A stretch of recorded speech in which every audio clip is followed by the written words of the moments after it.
Lorentz force क्या है भैया? सबसे पहले ये समझ लो लॉरेंज फोर्स की डेफिनेशन क्या होती है। डेफिनेशन क्या है लॉरेंज फोर्स?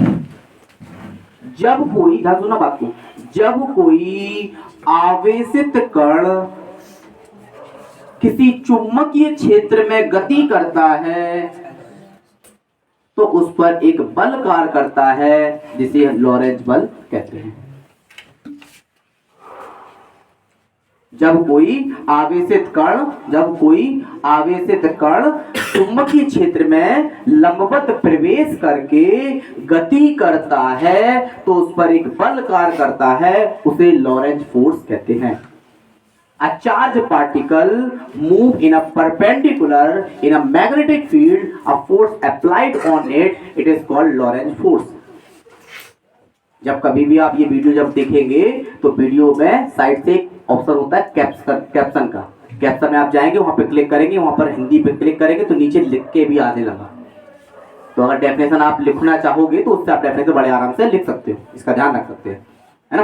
तो लॉरेंज फोर्स कैसे काम करता? लॉरेंज फोर्स की एक और क्वालिटी समझिएगा। हाई स्कूल में जब हम लोग पढ़ते थे तो लॉरेंज फोर्स कितना, Q V V sine theta इतना पढ़ते थे। एक्चुअली ये इतना थोड़ी ना है बाबू। लॉरेंज फोर्स जब लगता है तो उस पर विद्युत क्षेत्र भी उत्पन्न हो जाता है। तो एक्चुअली लॉरेंज जो बल है, लॉरेंज जो फोर्स है एफ, वो किस पर डिपेंड करता है? मतलब F E plus F M, मतलब कि वैद्युत क्षेत्र और चुंबकीय क्षेत्र दोनों प्रकार के बलों को मिला दिया जाए तो लॉरेंज फोर्स बनता है। वैद्युत क्षेत्र और चुंबकीय क्षेत्र दोनों प्रकार के फोर्स को मिलाओगे तब जाके लॉरेंज फोर्स बनेगा, ठीक है। तो क्या रहेगा? F is equal to M F E plus M F M, मतलब कि इलेक्ट्रिक फील्ड वाला और मैग्नेटिक फील्ड के द्वारा दोनों बनेंगे, ठीक है। अब इनके अगर आप फॉर्मूला देखेंगे तो बेटा फॉर्मूला तुम सब लोगों को पता होगा क्या होगा। एफ का फॉर्मूला क्या होता है? एफ बराबर क्या होता है? एफ बराबर ई अपॉन क्यू नहीं पढ़ा आप लोगों ने? सॉरी उल्टा लिख दिया, ई बराबर एफ अपॉन क्यू। ई बराबर आपने एफ अपॉन क्यू नहीं पढ़ा, तो बेटा एफ बराबर क्या होगा? E into Q. तो हम एफ ई की जगह क्या रखते हैं? E into Q. और मैग्नेटिक के कारण कौन सा फोर्स लगेगा? Lorentz force. कौन सा? Plus Q V V sine theta. हाँ, अगर बेटा में से अगर हम कॉमन निकाल दें, कितना कॉमन? क्यू अंदर के बचेगा E plus V V sine theta.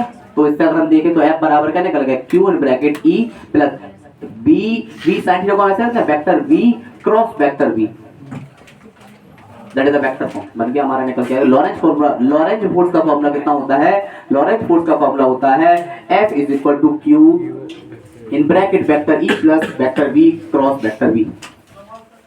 क्योंकि लॉरेंज फोर्स, ध्यान रखना कभी कभी एग्जाम में पूछ देगा कि लॉरेंज फोर्स का सही फॉर्मूला क्या है, 4-5 दे देगा, उसमें से ये वाला चूज कर लेना। लॉरेंज फोर्स का फॉर्मूला केवल ये नहीं होता बेटा, क्योंकि ये हम लोग पढ़ाते हैं हाई स्कूल लेवल वाले बच्चों को, क्योंकि हाई स्कूल वाले बच्चों को पता नहीं होता इलेक्ट्रिक फील्ड क्या होती है, मैग्नेटिक फील्ड क्या होती है। आज हम लोग देखेंगे तो इलेक्ट्रिक फोर्स और मैग्नेटिक फोर्स दोनों प्रकार के फोर्स जब काम करता है तब जाकर लॉरेंज फोर्स बनता है। और एफ ई इलेक्ट्रिक फील्ड, ई बराबर एफ फोर्स सबने पढ़ा हुआ है, एफ बराबर ई इनटू क्यू उठा के रख दिया। और एम मैग्नेटिक में कौन सा काम करेगा? मैग्नेटिक में काम करेगा Lorentz force, Q V V sine theta उठा कर रखेंगे, क्यू कॉमन निकाला, सोल्यूशन का आंसर निकल गया, that is the Lorentz force.